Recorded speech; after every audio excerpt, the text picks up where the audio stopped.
మంచి విలువైన బట్టలు వేసుకొని వేళ్లకు మేలిమి బంగారపు ఉంగరాలు పెట్టుకొని దర్జాగా వస్తున్న మనిషికి ఎందుకంత గౌరవమిస్తారు?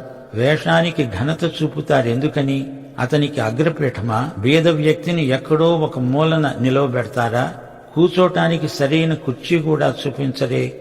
సంఘంలో పదవులు కూడా ధనికులకే కట్టబెడతారు. అసూయ, మత్సరం, పక్షపాతం మనసులో పెట్టుకుని తీర్పు తీరుస్తారు గదూ. మనిషి వేషభాషలకు, అతని వ్యక్తిత్వానికి, అతని ధనానికి అధిక ప్రాముఖ్యం ఇచ్చి పొగడకూడదు.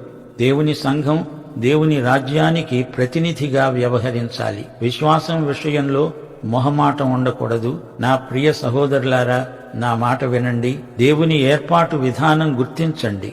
విశ్వాసమందు భాగ్యవంతులు లోకం దృష్టిలో దరిద్రులే కావచ్చు. వీరు దేవుని రాజ్యానికి వారసులు, దేవుణ్ణి ప్రేమిస్తారు.